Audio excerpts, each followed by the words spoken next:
Bonjour à tous, à ceux qui sont là et ceux qui nous écouteront plus tard. Cette semaine, on m'a posé la question, une question très intéressante et surtout très pointue, je dirais, dans le sens, suivant. Alors tout d'abord, comme je vous l'ai déjà dit, je dois reconnaître mes torts de ne pas avoir pris conscience que la question posée, portée sur le péricope, la section étudiée cette semaine. Et ensuite, donc on m'a posé la question sur la cohérence de deux commandements positifs. Alors, d'une part, le principe fondamental de Ve'ahavta l'ereacha kamocha, d'aimer son prochain comme soi-même, et de l'autre, alors ce n'est pas en fait un seul commandement positif, mais en fait c'est trois commandements, deux positifs et un négatif. Donc les deux positifs, si on prend par exemple la comptabilisation de Maïmonide, les deux positifs vont se retrouver au numéro 188 et 189. Le premier est cette mitzvah, ce commandement qu'on va lire, cette injonction qu'on va lire cette semaine, Zachor, se souvenir de l'acte de Amalek, ce que Amalek a fait au peuple juif.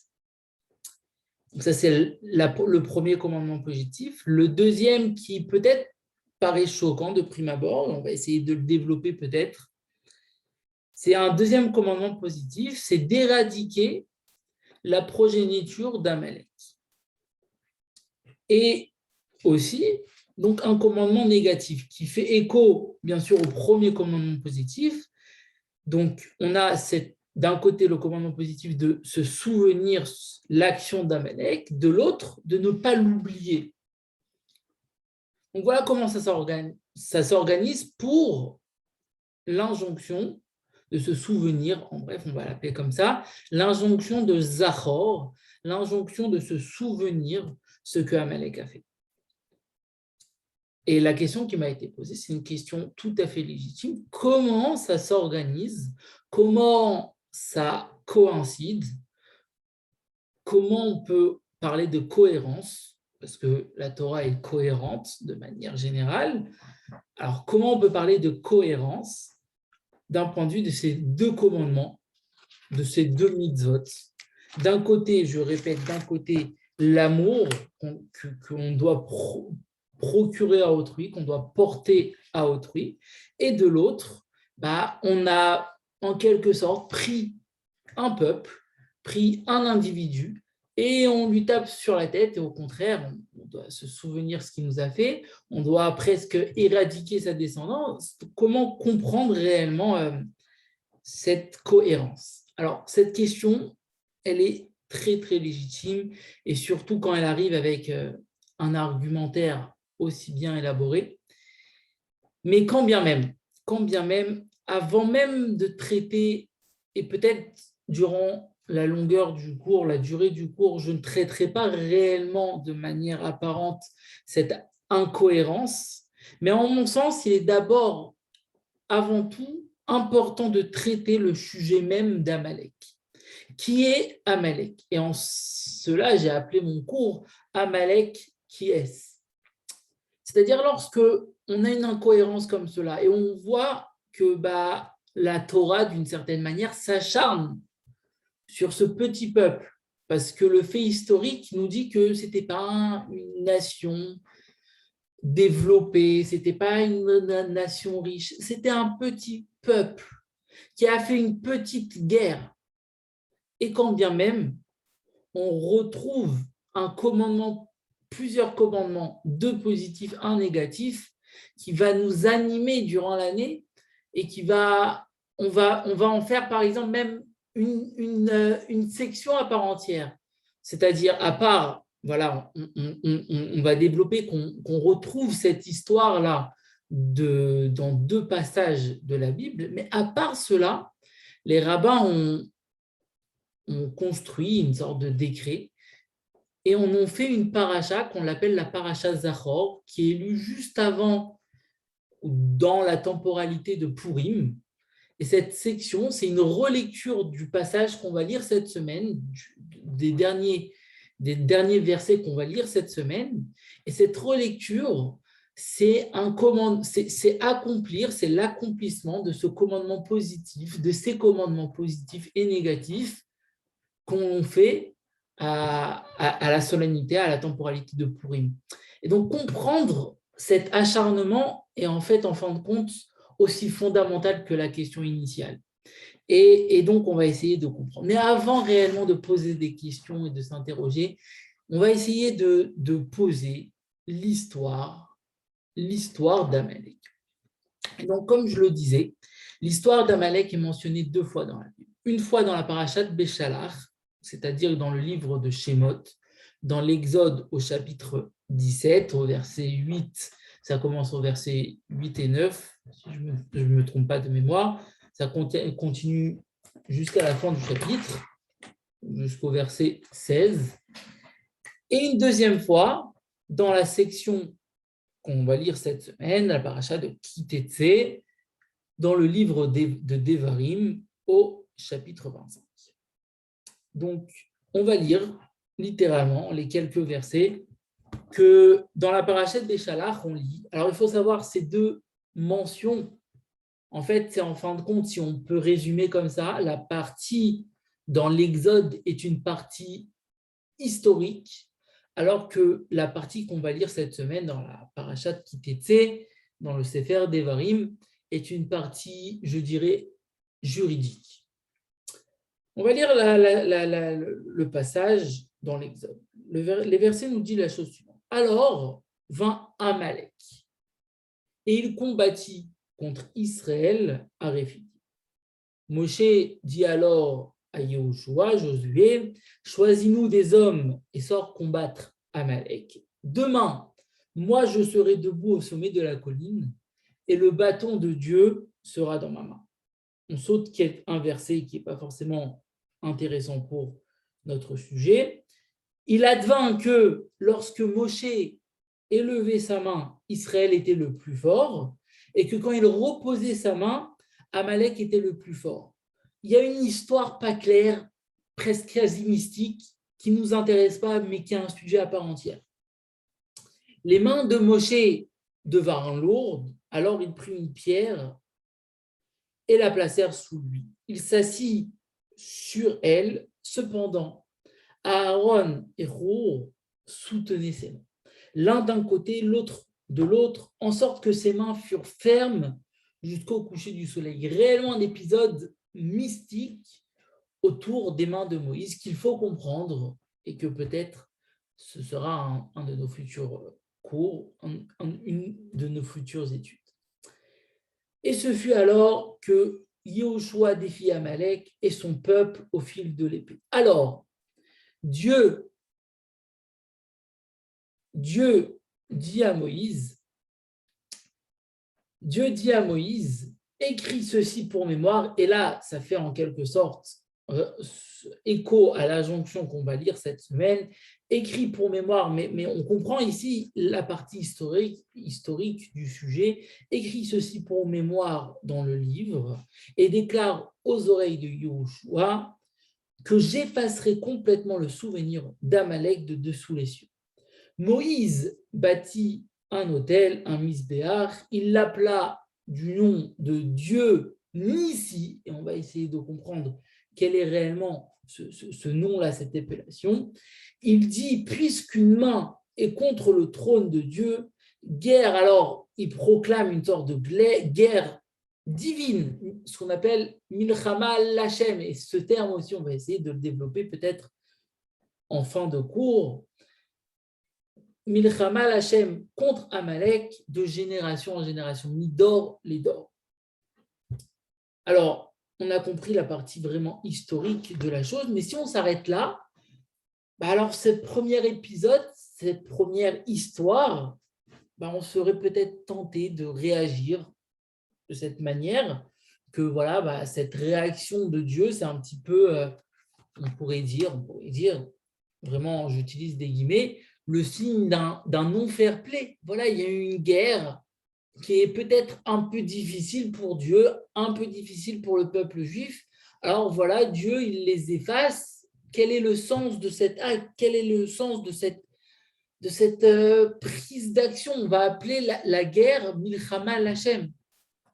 Quel est le sens de cet épisode? Et si on continue donc dans la section de cette semaine, chapitre 25 du Deutéronome, alors 3 versets très rapides, 3 injonctions de la paracha de cette semaine, ce qu'on appelle Zachor, la paracha de Zachor. Souviens-toi de ce que tu as fait à Amalek sur la route, lorsque vous sortiez d'Égypte. Comment il est allé à ta rencontre sur la route, encore une fois, et a coupé la retraite de tous ceux de chez toi qui étaient éclopés à l'arrière, alors que toi-même, tu étais épuisé et exténué. Ainsi, et là, tout est dit, peut-être tout est dit. Ainsi, Amalek, on va lire les termes en hébreu, Velo yare Elohim. Ainsi, il n'a pas craint Dieu. Le sujet, peut-être, va être résolu avec cette phrase. Ainsi, il n'a pas craint Dieu. Verset continue. Lorsque, donc, Dieu t'aura procuré le repos de ton côté, de tous vos ennemis d'alentour, dans le pays que ton Dieu te donnera en héritage pour le posséder, tu effaceras le souvenir d'Amalek de dessous les cieux. Ne l'oublie pas. Donc, on a cette injonction, cette partie juridique, je le disais. Et ce qui est important de comprendre, c'est réellement ce deuxième passage qui est certes plus juridique, qui est aussi, dans un sens un peu plus profond, qui donne des clés de lecture. On a retenu ce verset-là de l'Oyere Elohim, mais quand bien même, est-ce suffisant? Est-ce suffisant ces clés de lecture? Alors, on va essayer de voir si, du côté de Rashi, on peut essayer de glaner quelques informations. Si on prend le Rashi sur les termes de Velo Yare Elohim, Rashi nous traduit ces termes-là. Ça ne va pas forcément être de prime abord une explication, mais on va essayer d'en donner, et pour l'instant, c'est une traduction. Qu'est-ce que ça veut dire que Amalek ne craint pas Dieu? Rashi nous dit, Velo yare Amalek Elohim, mileara lecha. Amalek ne craint pas Dieu, et ainsi, en fait, il a cette capacité, cette possibilité qu'il s'est donnée de te faire du mal. Il faut comprendre. Mais comprenez bien, et c'est là toute la clé de lecture. On est ici dans un sujet, dans un objet d'étude qui ne relève pas de l'amour, mais qui relève de ce qu'on appelle, donc pas de la ha'ava en hébreu, mais ce qui relève, ce qu'on appelle en hébreu, le terme, c'est la ira, c'est la crainte. Le sujet ici, c'est la crainte. On peut essayer de donner un petit peu de sens à cette crainte. Ce n'est pas forcément avoir peur, ce n'est pas forcément avoir un sentiment péjoratif, une peur, sentir une sorte d'autorité qui nous oppresse.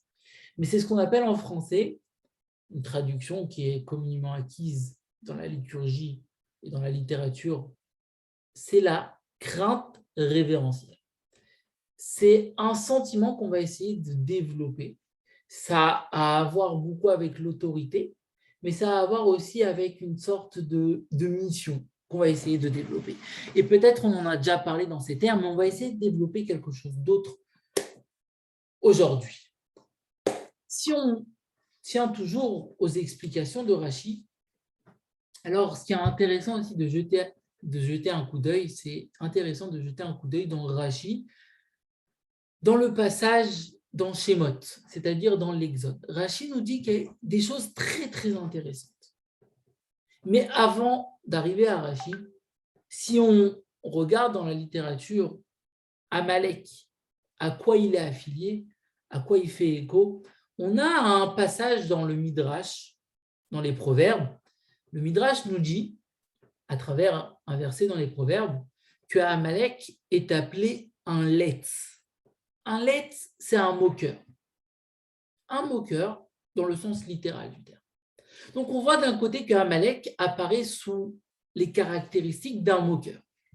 D'un autre côté, et c'est là qu'on arrive à notre Rashi dans la parashat Béchalach, dans l'Exode, Rashi nous dit des choses très intéressantes. Et fait parler Dieu. Rashi fait parler Dieu. Dieu nous dit, ouvrez les guillemets, je me trouve toujours parmi vous.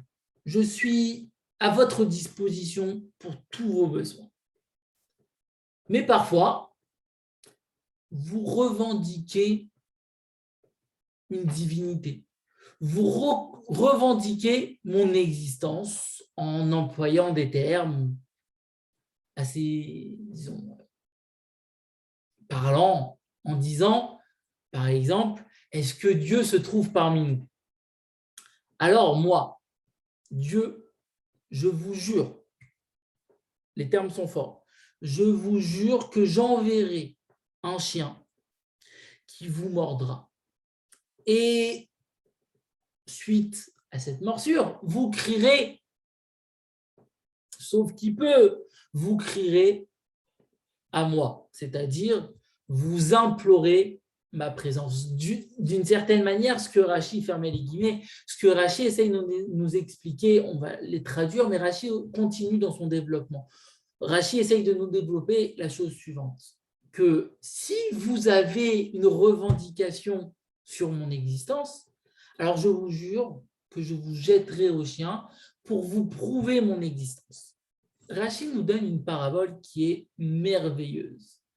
La parabole est la suivante.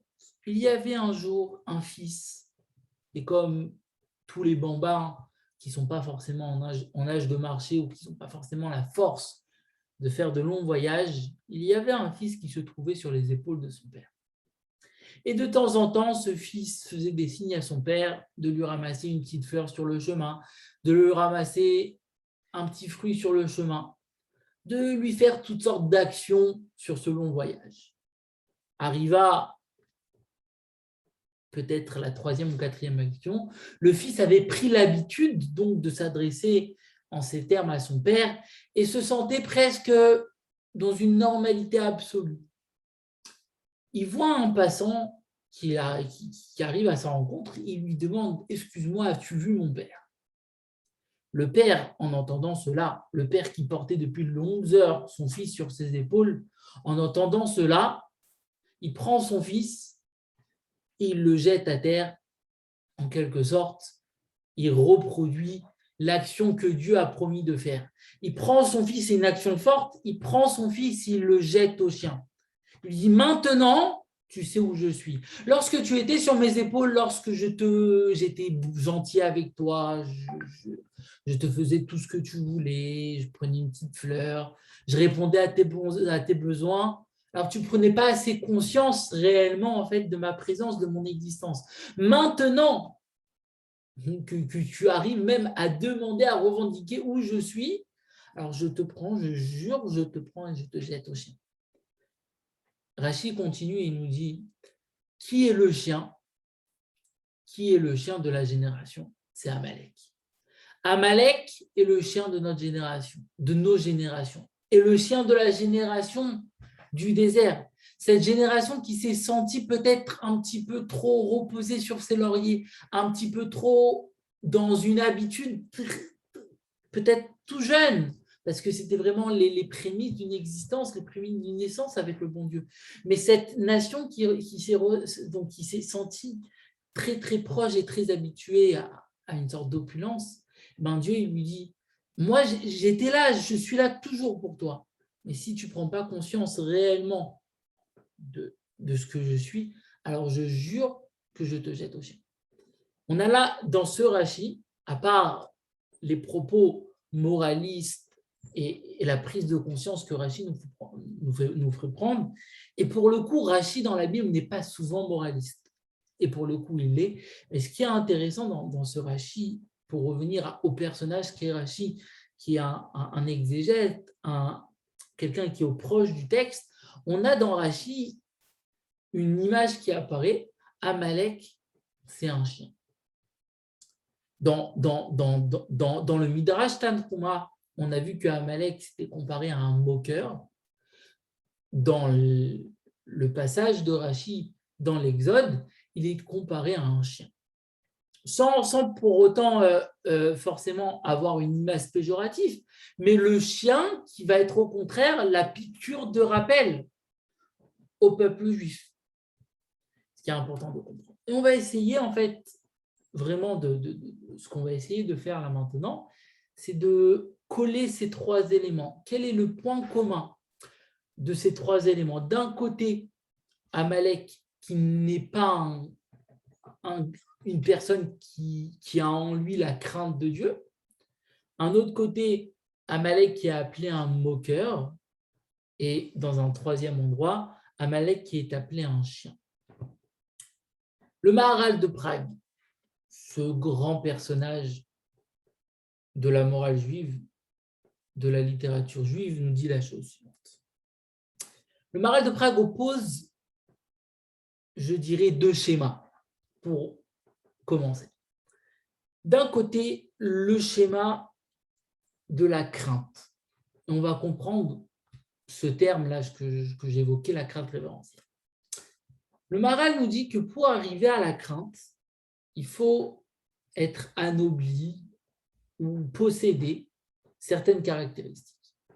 Premièrement, première caractéristique, et peut-être l'unique, mais cette caractéristique qu'on appelle la boucha. La boucha, littéralement, c'est la honte. Mais la honte, c'est péjoratif. C'est être timide, c'est ne pas avoir confiance en soi. La honte, dans les termes du Maharal, c'est plus, on va parler de pudeur. La pudeur juive, la tzniut. Mais on va toujours employer ce terme de boucha. Pour comprendre juste, on a employé plus un terme de pudeur que de timidité, que de honte. Un terme plus amélioratif, c'est-à-dire pas rentrer dans quelque chose de péjoratif parce que ce n'est pas du tout le sens que Maharal veut mettre à son schéma. Donc, pour arriver à la crainte révérentielle, il faut posséder cette caractéristique de pudeur, de boucha, on va dire le terme. Ce qui donne dans cette équation un troisième terme qu'on va appeler la achna'a. La achna'a, c'est cette volonté que ce personnage qui s'inscrit dans ce schéma-là possède, cette volonté de se plier aux règles. On va prendre quelque chose de très clair.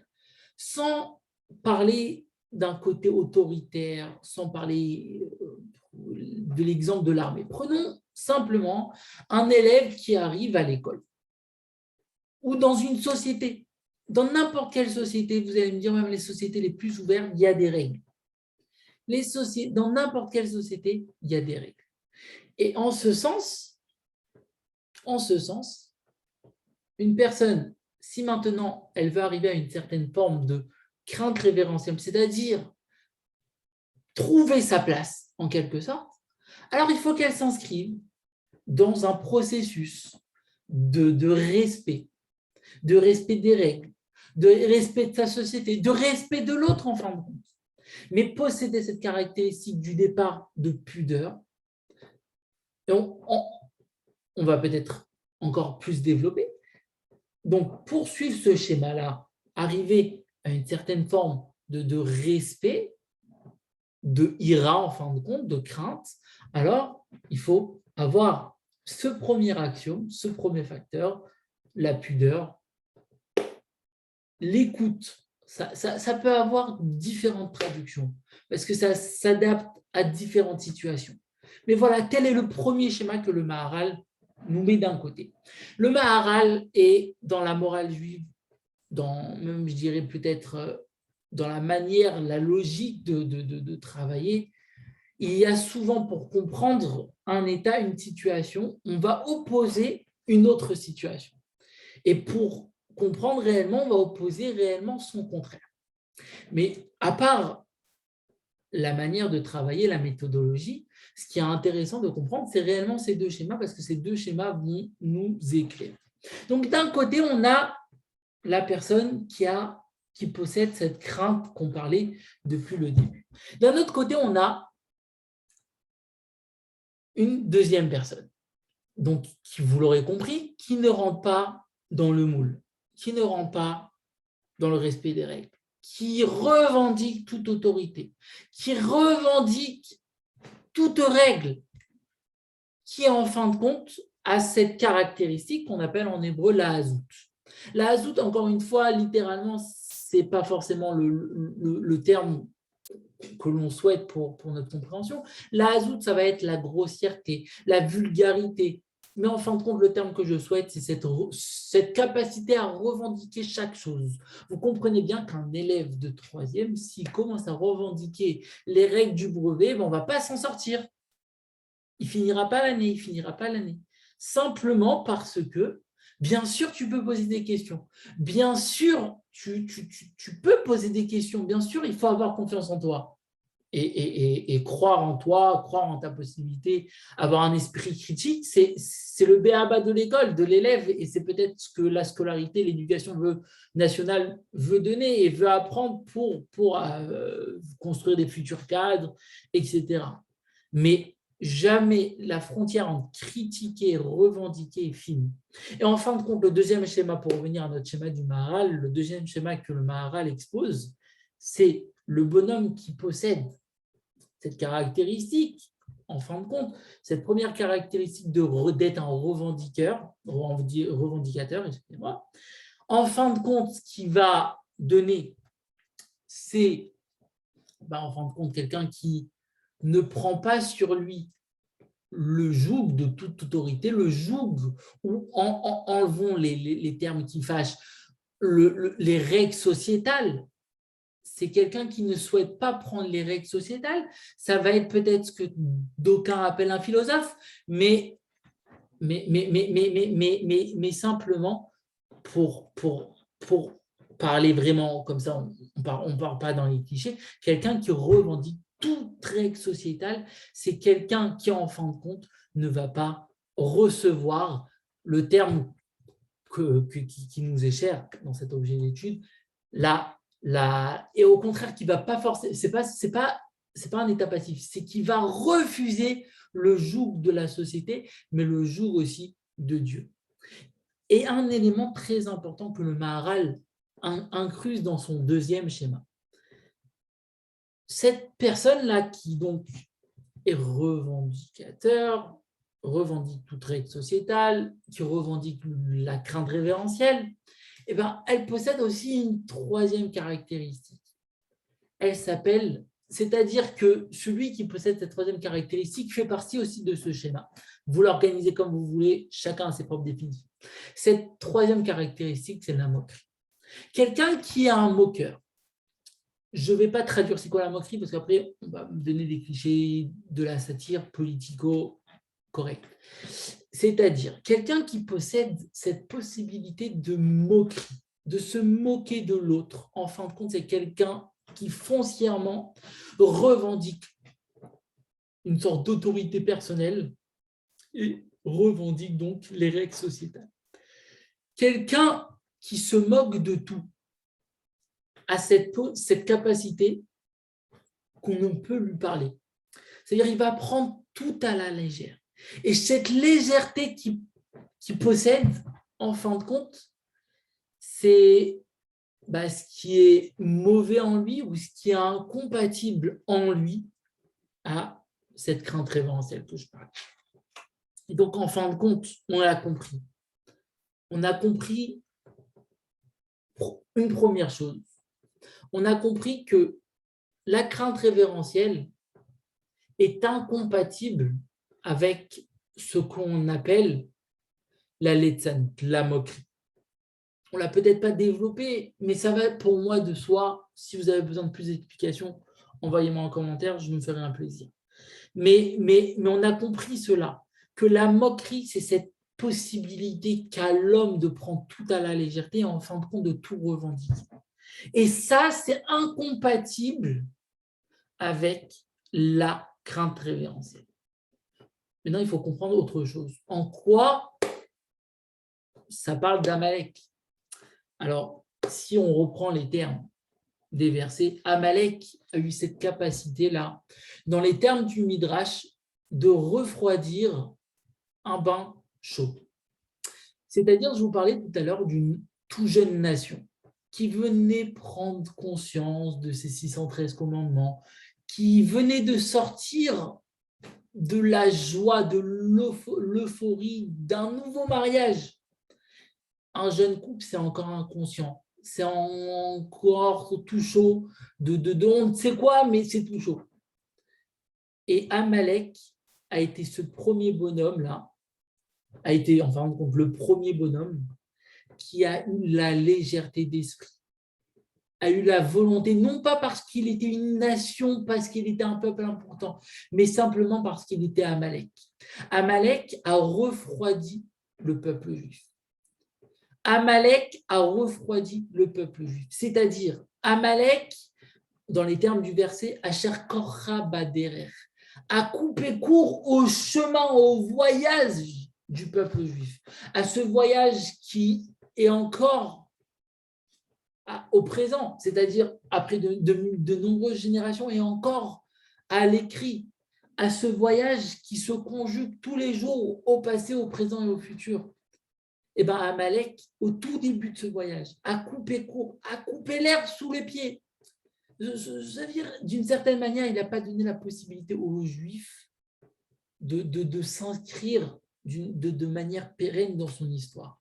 Et en fin de compte, Amalek est donc ce bonhomme-là qui a en sa capacité la moquerie, la légèreté, a en lui donc la génétique, les gènes de ne pas avoir en sa capacité, donc avoir en sa capacité de rejeter le jeu divin, et en fin de compte aussi, si on peut le dire, et tous le disent, c'est-à-dire tous nos maîtres, tous nos penseurs des 30 années, qui nous précèdent. C'est-à-dire, je pourrais vous dire des noms comme le Sifteh Chaim, le Rav Chaim Friedlander, qui est décédé il n'y a pas longtemps, le Rav chassidique de Slonim, qui est décédé dans les années 2000, nous disent la chose suivante. Le Amalek, en fin de compte, peut-être, oui, c'était un peuple historiquement, mais en fin de compte, le Amalek, c'est nous. Il y a un Amalek en chacun de nous. Le Amalek, c'est en fin de compte le prototype de nos peurs, le prototype de nos revendications, le prototype de nos tentations. Et lorsque maintenant, ce Shabbat, on va lire les commandements positifs et négatifs qui sont relatifs à Amalek, bien plus que de penser à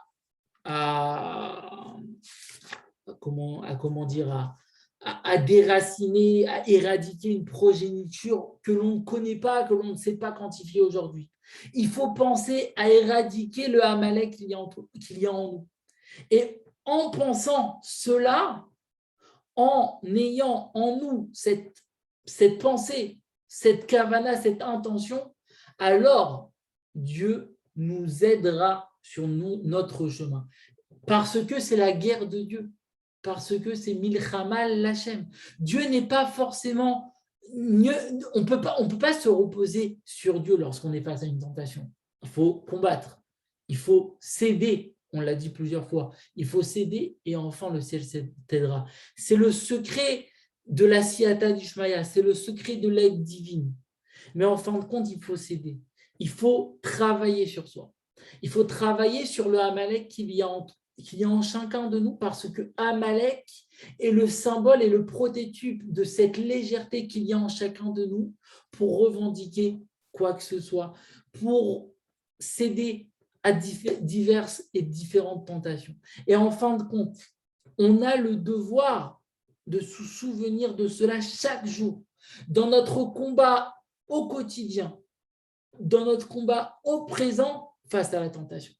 Alors, vous l'aurez compris, j'ai complètement occulté votre question, c'est-à-dire, j'en ai pas parlé. Mais dans le sens, je n'ai pas parlé de la confrontation, de la cohérence entre l'amour et la crainte. Mais j'en avais déjà parlé de la manière suivante. Le Rav Chaim Friedlander nous dit que l'amour et la crainte sont deux faces d'une même pièce. Il explique la chose suivante, c'est-à-dire que c'est deux choses qui sont cohérentes, mais qui sont paradoxales. Cohérents parce qu'ils font partie d'un même processus au service divin. Une personne qui veut accomplir le service divin de la manière la plus parfaite, il doit accomplir deux commandements positifs, d'aimer Dieu et de craindre Dieu. Mais l'amour et la crainte, c'est incompatible dans le sens sentimental. On ne peut pas aimer à la fois, si vous me dites j'aime mon mari, j'aime ma femme, ben, je ne peux pas dire je le crains, ça serait quelqu'un qui serait presque schizophrène. Ça serait peut-être, j'appellerais la police ou l'ambulance. Mais le Rav Chaim Friedlander nous dit il y a un cas de figure, ou peut-être plusieurs cas de figure, mais il y a une manière de penser qui met en cohérence, qui met en compatibilité ces deux façons de voir. C'est par exemple, il prend le cas de figure, il prend l'exemple, la parabole suivante. Lorsque vous recevez sur vous, on va prendre l'exemple d'un papa parce que je suis un papa.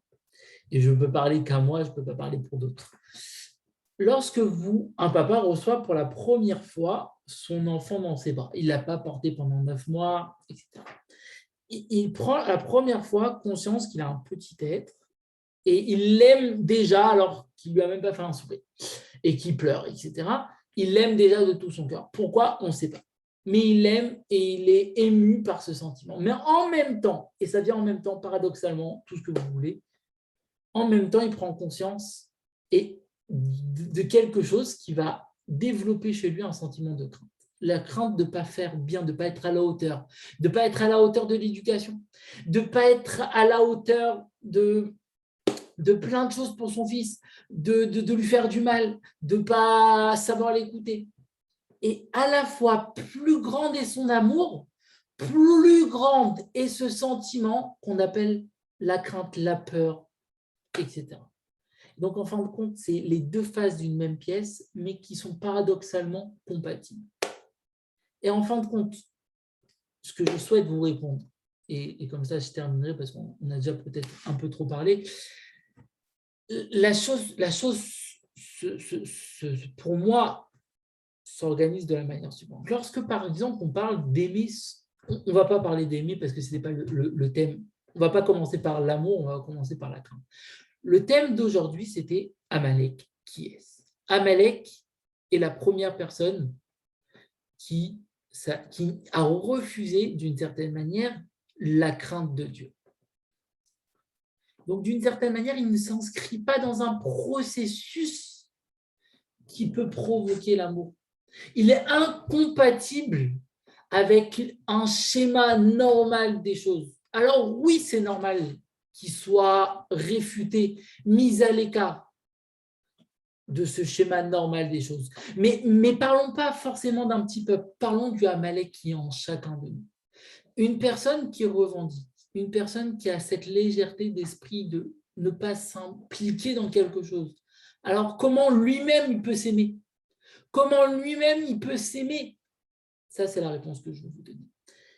Avant même de confronter une incohérence en deux versets, il faut analyser le sujet. Il faut analyser ici, par exemple, qui est Amalek. Amalek, c'est une personne qui ne s'aime pas. Amalek, c'est une personne qui n'a pas cette possibilité de s'inscrire dans une normalité. Ce que j'appelle une normalité, mais ce n'est pas réellement le terme, de s'inscrire dans un projet divin, de s'inscrire au présent, de s'inscrire pour l'autre. Alors oui, certains, je vais finir par une petite note d'espérance parce que j'ai lu vraiment, aucune source vérifiée, mais j'ai lu la personne que j'ai lu ça, c'est plus ou moins vérifié, mais je n'ai pas vérifié derrière lui, donc je ne m'approche pas trop. J'ai lu dernière que oui, d'après, alors il dirait ça au nom de Maïmonide, que, et en cela, il nuance le propos d'éradiquer la descendance de Amalek. Il dit qu'aujourd'hui, bien plus qu'éradiquer la descendance, il faut au contraire faire cet effort de rapprocher la descendance d'Amalek et de lui faire accepter les sept mitzvot noachim, de lui faire accepter le minimum et de l'inscrire dans un projet. Aujourd'hui, d'après lui, on serait plus dans une approche d'amour que de crainte. Mais ça, c'est un autre sujet. Et c'est une nuance que je souhaitais terminer parce que oui, il y a de multiples explications, de multiples et diverses façons d'expliquer les choses. Mais aujourd'hui, le verset de notre péricope nous dit Amalek lo yireh Elohim. Amalek ne craint pas Dieu. Amalek ne s'inscrit pas au présent. Voilà. Shabbat shalom à vous. J'espère avoir été clair. Je prends vos questions et j'ai vu qu'il y avait une question.